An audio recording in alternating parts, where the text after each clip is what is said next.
Hello and welcome दोस्तों। आज इस वीडियो में बात करेंगे HFCL के बारे में। तो मैं हूं आपका दोस्त अतनु, आप देख रहे हैं दास गाइड यूट्यूब चैनल। चलिए जान लेते हैं।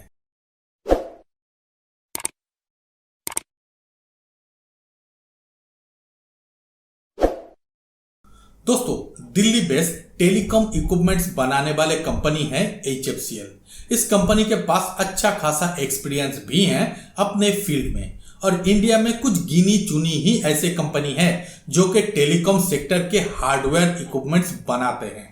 तो इस सेक्टर में इंडिया बेस्ड कंपनी के बीच में जो कंपटीशन है वो भी कम है, और कहा जा रहा है कि जब इंडिया में 5G इंप्लीमेंट होना शुरू होगा तब इस कंपनी अपने रूप में आएगा। मतलब तभी कंपनी ओरिजिनल अपने क्या क्या पोटेंशियलिटी है वो दिखा पाएगा।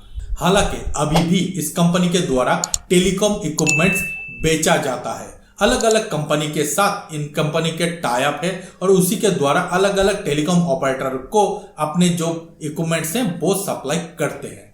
यहां पर स्पेशली कंपनी जियो के साथ टाई अप कर चुके हैं। मतलब जियो के द्वारा इंडिया बेस्ड कंपनी से जो हार्डवेयर यूज किया जाता है वो HFCL का ही होता है। हालांकि HFCL के पीछे दो विदेशों की कंपनी भी हैं, एक है सैमसंग, दूसरा है नोकिया। मतलब उन सारे कंपनी से भी HFCL का अच्छा खासा गठजोड़ है। इसीलिए सैमसंग और नोकिया से भी कुछ हद तक टेक्नोलॉजी HFCL के पास भी आता है, और यही सारी चीजें हैं जो कि आगे चल के HFCL को बहुत बड़ा कंपनी बनने के लिए मदद करेगा। हालांकि इसके अलावा जियो और एक फैक्टर है जो कि HFCL को बहुत बड़ा कंपनी बनने के लिए मदद करेगा, क्योंकि जब भी जियो के द्वारा 5G इंडिया में लॉन्च किया जाएगा तब जियो के 5G लॉन्च करने के समय जितने सारे इक्विपमेंट्स की जरूरत होगा उनमें से ज्यादातर इक्विपमेंट्स HFCL के द्वारा ही प्रोड्यूस या फिर बेचा जाएगा। तो इसीलिए HFCL की जो आगे चल के संभावनाएं हैं वो बहुत ही बड़ा हो जाता है। अब आप सभी के मन में यह सवाल होगा कि कंपनी के अगर फ्यूचर इतना ज्यादा ब्राइट है तो आज के दिन में कंपनी के शेयर में इतना ज्यादा उतार चढ़ाव या फिर ये जो सिचुएशन दिखाई दे रहा है ये क्यों हो रहा है। तो दोस्तों, इसके पीछे एकमात्र कारण है वो ये कि सेबी के रडार में आ गया है। मतलब कंपनी के शेयर्स के जो भाव है वो किसी दिन बहुत ज्यादा ऊपर, किसी दिन बहुत ज्यादा नीचे। कंपनी के शेयर्स के जो डिलीवरी है वो किसी दिन बहुत ही ज्यादा परसेंटेज में हो रहा है, किसी दिन कम परसेंटेज में हो रहा है।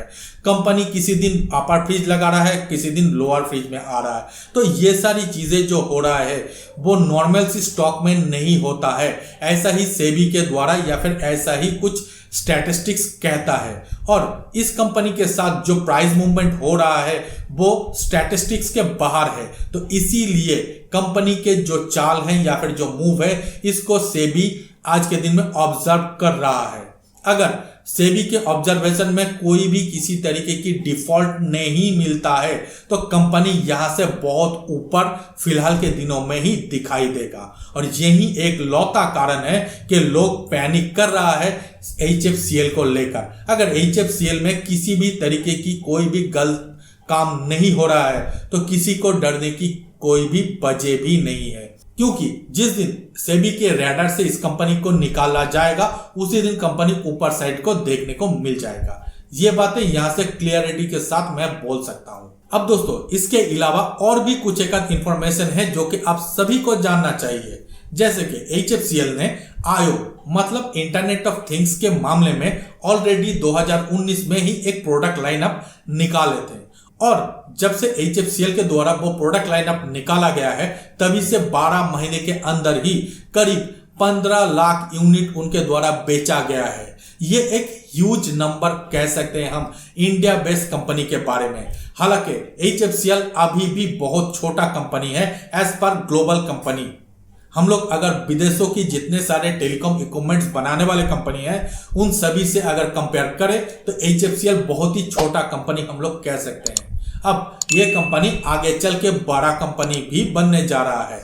इसके अलावा HFCL ने अब सोचा है कि उनके जो आयो लाइनअप के प्रोडक्ट हैं उनको और ज्यादा विस्तार से बेचा जाए पूरी इंडिया में, लेकिन ये काम करने के लिए डायरेक्ट HFCL को मार्केट में आना पड़ेगा, और HFCL चाहता नहीं है कि वो खुद डायरेक्ट कस्टमर से डील करे। तो इसीलिए HFCL ने एक कंपनी के साथ टाई अप किए हैं। यहां पर कंपनी का नाम है बीटेल टेलीकॉम।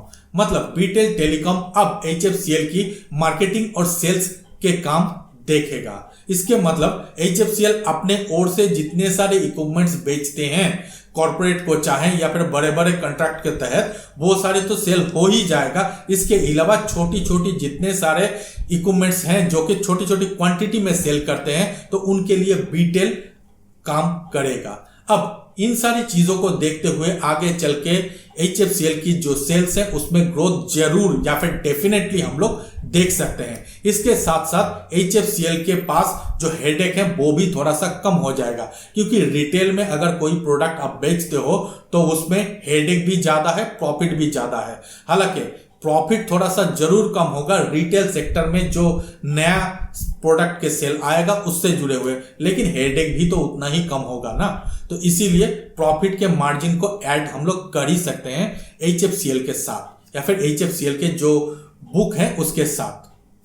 तो दोस्तों मुझे लगता है कि इन सारी चीजों को देखते हुए और आगे की संभावनाएं को देखते हुए कि 5G आने के बाद HFCL बहुत ही अच्छा परफॉर्म कर सकता है। तो इन्हीं सारी चीजों को कंक्लूड करते हुए मैं कह सकता हूं कि फ्यूचर HFCL की बहुत ही ब्राइट है। बाकी इसके ऊपर आप लोग क्या कहते हो जरूर कमेंट करके बताना।